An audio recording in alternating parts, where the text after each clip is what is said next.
My brothers, I want beg una for one thing. I beg, if you be man, you get girlfriend or you don't marry, and you know say your woman never come once since one a day together, you need to watch this video because you need to dey make your woman dey come. Now the only way be say if you satisfy your woman be that. Money alone no be everything. The cuteness alone no be everything. 3 things are involved. Let's say 2 things. Maybe say your pocket so it tall. Your cassava you sabi use am well. Even though face not too fine, no problem. Sure na dey feel me so. So I beg I dey beg una. No dey talk say your woman spoil. Try make you dey satisfy your woman in bed because we women we need them. Hello guys, welcome back to my YouTube channel guys. It's your girl Joy. So guys, before I continue with the introduction, let me quickly tell you guys what today's topic is all about. Today's topic is all about satisfying your woman in bed. So guys, some men get problem. They know sabi, that is, they don't know how to satisfy their woman in bed, which is very bad. And this video, for your own information guys, this video is not meant for kids. I will even put on there say it's not meant for kids, so make una no worry. So my people, the reason why I want to talk about this topic today, and I won't waste your time, just 10 minutes and the topic will finish. And I understand it's about one of our brother. And what did they pay me for this matter be saying? I mean introduce that girl give am. So when I see this matter get leg. The matter get leg because me I don't say to tire. This boy now they say the girl too spoiled. The girl they thought say the guy no they take correction. And waiting me see for this matter be say yes, that guy na person we know they take correction. Because the girl talk say and see they don't born one pikin.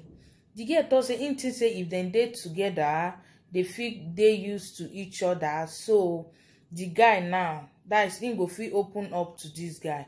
But as they can't date together, they can't born picking. Now in one they try making open up to this guy. This guy now, they thought say she too spoiled. That is they spoil her name. And some men too they talk. Yes. Some men too they talk. They will say my woman too spoil, my woman too spoil. No woman spoil. If you know sabi work, your woman fit teach you work, no be bad thing. And woman when no sabi work, the husband still fit teach and work. No be bad thing, no be crime. Crime no dey for teaching your partner how to do perfect job. Sure na dey feel me so. So this girl, it thought say in guy no dey feel dey make and they come. He never pay money for the girl head, so no be husband, na still guy. Say no dey feel dey make and they come. So na there na wahala dey come. So he now can't tell the guy say okay, baby, see how me want make you dey do so that the thing will let me dey come. Because me tell am say nah, you need to open up, tell your man say and see what you need though. See how you want and so that you go put you in the mood, you know, you go come. But you know, he said this in guy so if you just climb now, you go just do bugu like fowl. Before you know, you don't fall, they breathe like goat we go chop person cassava with them stoner. Now you can't tell the guy say, and baby, at least see how you for they do. For the past 1 year now, I never come. He said since when you know this guy, he said only 2 times now this guy don't feel make and concept. Now he been right down. But no be sad to spoil. But now as he come born pikin say she no get power again. So he now come they tell the guy how he want. Say no be that boo now be something. You know, say now that slowly now in the like, you know. That is made the smooch.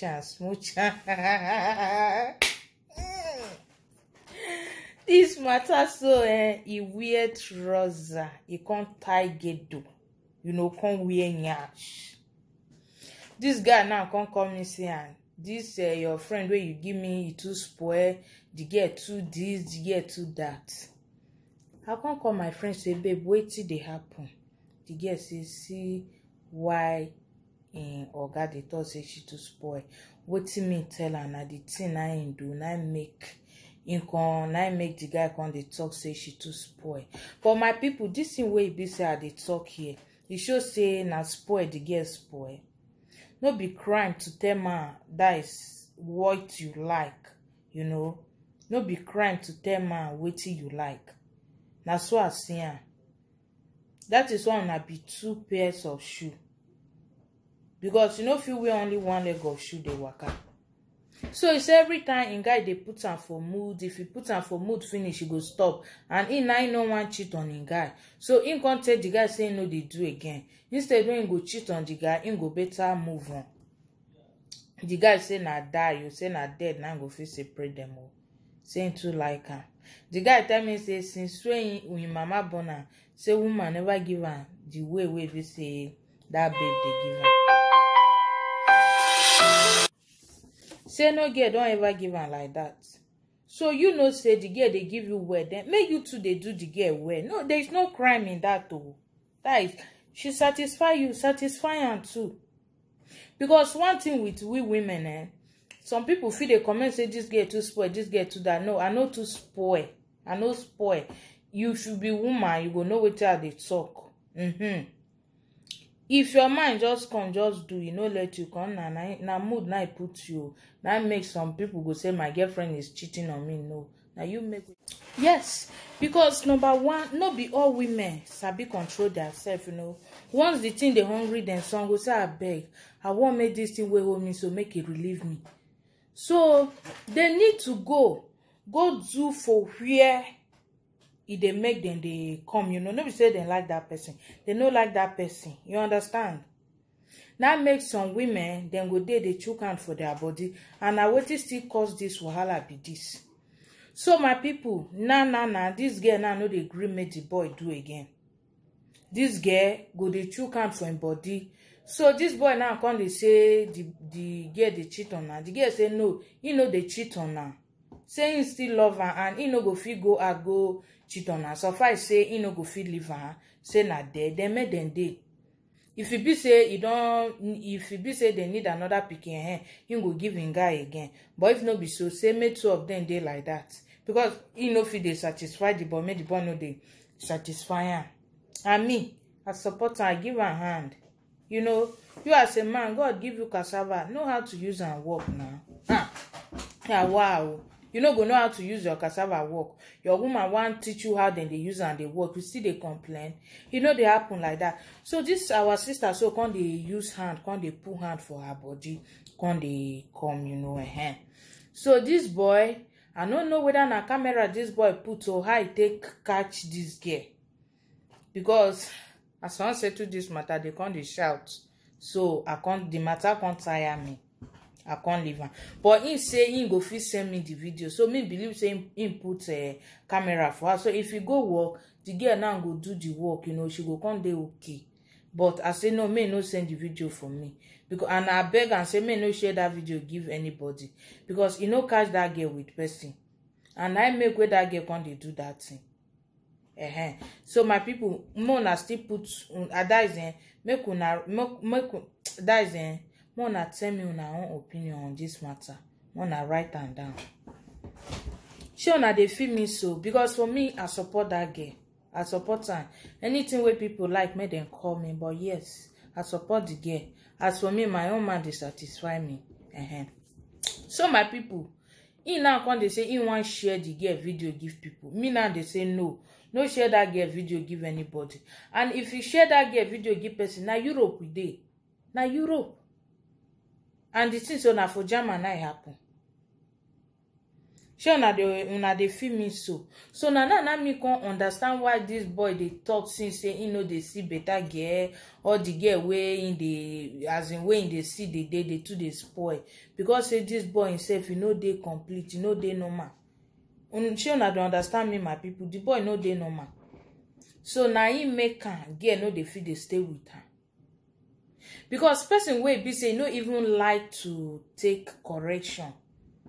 Now I can't they use the video they threaten the girl say in wan share and give people, in wan this, in wan that, and he no know say if that video now enter internet, the girl talk say in go sue am.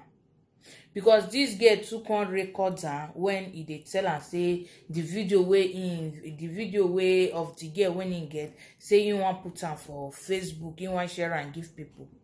So the girl now video am come tell am say okay, if anybody see that video, say him go sue the boy, and the boy go prison and he go still pay fine join am. The girl say okay, make the boy free and men go. The boy say no, say na die. And wetin me come see for that matter na true, na die, because now him don hold the girl video. This girl now fit no go, he no fit comot leave the boy. But me don tell am say una don already get one pikin, e no good make you born here. You know whether the one wey you wan go meet na the same. But this girl now dey blame me, because when they first know each other, she complain this thing give me.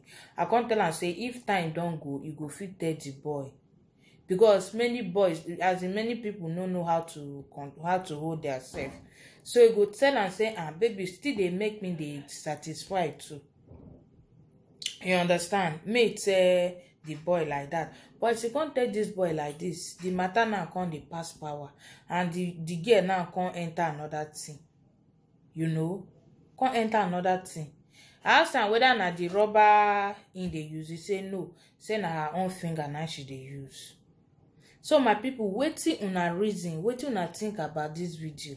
Because the matter since yesterday, now they settle this thing. So me come tell the girl say okay, I go do this video, ma put am for my YouTube, but I beg, I no go put her picture, and I no go put the guy picture, and I no go call person name. She say no problem. So I beg my people, make una leave una own comments below the comment section, so that we go see how we want to solve this problem. Because the matter tire me. As I dey here, so I dey cook, but they still they worry me with calls. Now make I say okay, make I rush do this video, because me no know how I want to take set to am. So guys, I beg, if today na the first time we be say they come to my channel, I beg make you no forget to like, subscribe, and hit that notification bell for more videos. Thank you and God bless you.